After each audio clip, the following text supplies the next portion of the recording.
नमस्कार दोस्तों, स्वागत है आपका एकेटीएम एजुकेशन यूट्यूब चैनल पर। दोस्तों, जैसा कि आपको पता है कि यूपीटीयू यूपीएसडब्ल्यूई काउंसलिंग 2020 के पहले 4 राउंड कंप्लीट हो चुके हैं और काउंसलिंग का जो मेन पोर्शन है वो कंप्लीट हो चुका है। लेकिन अभी भी आपके राउंड 5th और राउंड 6th बाकी हैं, जिनको हम स्पॉट राउंड या स्पेशल राउंड भी कहते हैं। तो आज के इस वीडियो में हम समझने वाले हैं कि राउंड 5th और 6th क्या है और इनमें आप कैसे भाग ले सकते हैं। तो पूरी जानकारी मैं आपको डिटेल में बताऊंगा, आपके सारे डाउट्स क्लियर हो जाएंगे। बस आपको इस वीडियो को लास्ट तक देखना है। तो चलिए अब हम आगे बढ़ते हैं और पूरी जानकारी को ध्यान से समझते हैं।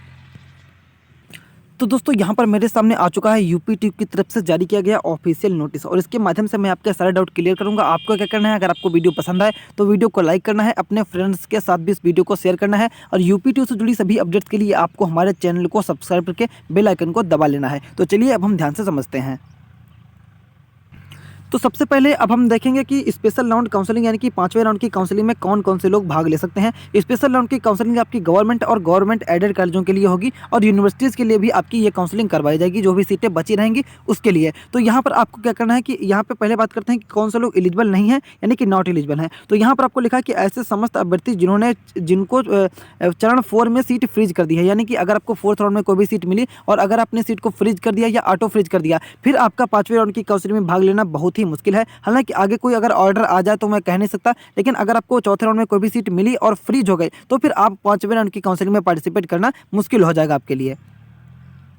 इसके अलावा यहाँ पर एक कंडीशन और लिखी है, यहाँ पे लिखा है कि ऐसे समस्त अभ्यर्थी जिन्हें सीट आवंटित की गई है और भुगतान भी किया है, यानी कि अगर आपको 4th राउंड तक कोई भी सीट मिली है और आपने पेमेंट भी दिया है, लेकिन अगर आपने 2nd और 3rd राउंड में फ्लोट नहीं किया था, यानी कि 2nd और 3rd राउंड में आप ऑटो फ्लोट पे थे, तो आप 5वें राउंड की काउंसलिंग में भाग नहीं ले पाएंगे। कुछ लोग ऐसा करते हैं कि उनको सीट मिलती है, वो सीट कन्फर्मेशन पेमेंट नहीं करते हैं और बिना पेमेंट किए हुए 2nd राउंड में चले गए, फिर इसके बाद 3rd राउंड में भी चले गए और फिर 4th राउंड में चले आए। तो अगर आपने सीट कन्फर्मेशन फीस का पेमेंट नहीं किया था, फिर आप इस राउंड की काउंसलिंग में भाग नहीं ले पाएंगे। तो ये बात आपको ध्यान रखनी है। अब बात करते हैं कि कौन कौन से लोग इस काउंसलिंग में पार्टिसिपेट कर सकते हैं, यानी कौन कौन से लोग यहाँ पर एलिजिबल हैं। तो यहाँ पर लिखा है कि ऐसे समस्त अभ्यर्थी जिनको एलिजिबल नहीं बताया गया है उनको छोड़ दिया जाए, तो सभी लोग यहाँ पे भाग ले सकते हैं। तो यहाँ पर आपको सीधे सीधे समझना है कि अगर आपको अभी तक कोई भी सीट नहीं मिली थी किसी भी राउंड में, तो आप आराम से 5वें राउंड की काउंसलिंग में भाग ले सकते हैं। इसके अलावा यहाँ पर एक और कंडीशन बनती है इसमें भाग लेने की, वो ये है जो अभी भी क्लियर नहीं है, लेकिन जब स्पॉट राउंड की काउंसलिंग शुरू होगी तो उससे पहले यूपीटीयू जो है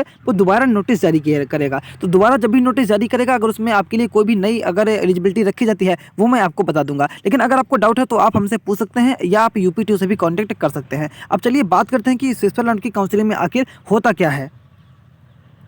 अब दोस्तों, चरण 5 के लिए आपको पूरी प्रक्रिया फिर से शुरू करनी पड़ेगी, यानी कि इसकी काउंसलिंग जो है वो अलग से, यानी कि एक बार फिर से आपको शुरू करनी पड़ेगी। वो कैसे करनी पड़ेगी, आपको 1000 रुपये का पेमेंट करना पड़ेगा और अपना रजिस्ट्रेशन है वो आपको दोबारा करना पड़ेगा। समझ गए, आपको दोबारा रजिस्ट्रेशन करना पड़ेगा। इसके बाद क्या करना पड़ेगा, आपको जब रजिस्ट्रेशन करने के बाद आपको जो है एसएमएस आएगा, उसके बाद डॉक्यूमेंट आपका वेरिफिकेशन होगा, यानी कि जब अपने डॉक्यूमेंट है उनको अपलोड कर देंगे। डॉक्यूमेंट जब आप अपलोड हो जाएंगे, यूपीटीयू आपके डॉक्यूमेंट को जो है चेक करेगा, ऑनलाइन ये सारा काम आपका होगा। उसके बाद आपको एक एसएमएस भेजा जाएगा कि आपके डॉक्यूमेंट सही हैं। जब आपके डॉक्यूमेंट सही हो जाएंगे तो आपके लिए जो है चरण को भरने की, यानी कि चॉइस फिलिंग की भी ऑप्शन खोल दी जाएगी। यानी कि स्टेप आपके इस प्रकार चलेंगे। पहला आपका रहेगा रजिस्ट्रेशन के बाद फीस का पेमेंट, फीस के पेमेंट के बाद डॉक्यूमेंट को आपको अपलोड करना है, डॉक्यूमेंट आपके वेरीफाई किए जाएंगे, आपको एसएमएस भेजा जाएगा और उसके बाद आप चॉइस फिलिंग कर सकते हैं। चॉइस फिलिंग के बाद आपको जो है सीट का अलॉटमेंट किया जाएगा। लेकिन इससे पहले एक और इंपॉर्टेंट पॉइंट आपके लिए है।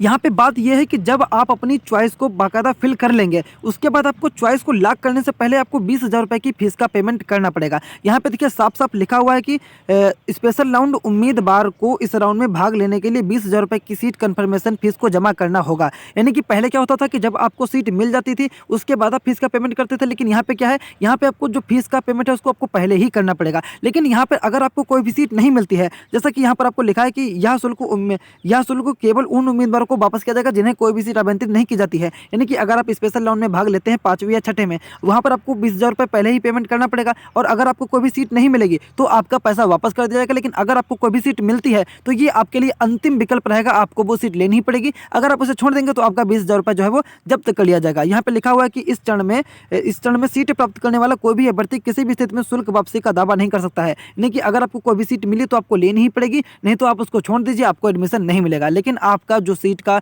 एक्सेप्टेंस फीस है वो पेमेंट जो है वापस नहीं किया जाएगा। पेमेंट उन्हें को वापस मिलेगा जिनको कोई भी सीट नहीं मिली और वो 6th राउंड में चले जाएंगे।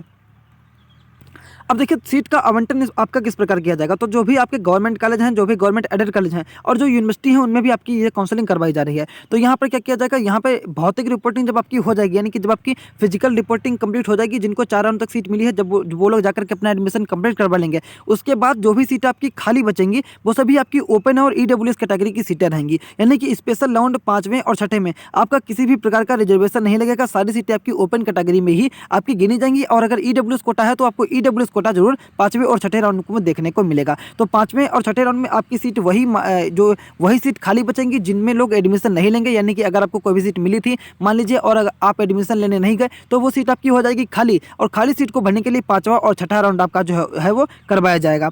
और यहाँ पे आप जैसा कि मैंने आपको पहले बता दिया कि 20,000 रुपये का पेमेंट तो आपको करना ही पड़ेगा, और अगर आप नहीं करते हैं तो फिर आपको सीट का आवंटन नहीं किया जाएगा। और 20,000 का पेमेंट आपने कर दिया, सीट नहीं मिली, तो ऐसी कैटेगरी में ऐसी कंडीशन में आपको पेमेंट वापस भी किया जाएगा।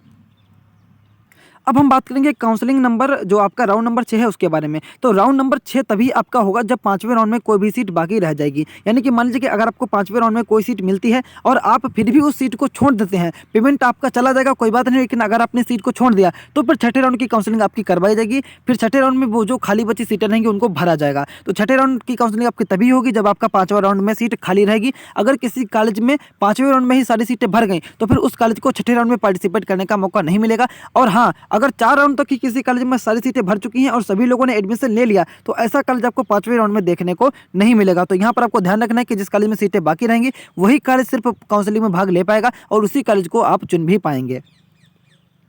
दोस्तों अब हम बात कर लेते हैं इंपॉर्टेंट डेट्स के बारे में, क्योंकि डेट्स को आपको याद रखना बेहद ही जरूरी है। तो आपका जो एडमिशन है वो 21 से 24 तारीख के बीच में चलने वाला है। एडमिशन जब आपका कंप्लीट हो जाएगा उसके बाद ही आपकी स्पॉट राउंड काउंसलिंग करवाई जाएगी। जो भी बच्चे एडमिशन लेने नहीं जाएंगे वो सीट आपकी खाली हो जाएंगी और वही सीट आपकी 5वें और 6ठे राउंड में भरी जाएगी। तो 26 तारीख को आपका जो भी गवर्नमेंट कॉलेज रहेंगे, जो भी गवर्नमेंट और गवर्नमेंट एडेड कॉलेज रहेंगे, वहाँ पर आपकी इंटरनल स्लाइडिंग की जो है प्रक्रिया की जाएगी। इंटरनल स्लाइडिंग के बाद ही पता लगेगा कि कितनी सीटें आपकी खाली बची हैं। फिर जो भी आपकी सीटें खाली रहेंगी 26 तारीख को शाम तक आपका जो है नोटिस जारी कर दिया जाएगा कि इतनी सीटें आपकी खाली हैं। और 26 तारीख से ही आपका 5वें राउंड का रजिस्ट्रेशन शुरू हो जाएगा और फीस का पेमेंट भी आपका शुरू हो जाएगा। फिर 26 तारीख का जब आप रजिस्ट्रेशन और फीस का पेमेंट कर देंगे तो आपका जो डॉक्यूमेंट वेरिफिकेशन है वो 26 तारीख से लेकर के 29 तारीख के बीच में चलेगा। और जैसे ही आपके डॉक्यूमेंट वेरीफाई हो जाएंगे 26 तारीख से 30 तारीख के बीच में आप चॉइस फिलिंग कर पाएंगे और 5वें राउंड का सीट अलॉटमेंट रिजल्ट आपका 30 तारीख को जारी कर दिया जाएगा। तो 30 तारीख को आपका 5वें राउंड का सीट अलॉटमेंट आ जाएगा। उसमें अगर आपको सीट नहीं मिलती है तो आप 6ठे राउंड में पहुंचेंगे। 6ठे राउंड का भी आपका जो रजिस्ट्रेशन वगैरह है उसके बारे में आपको जो है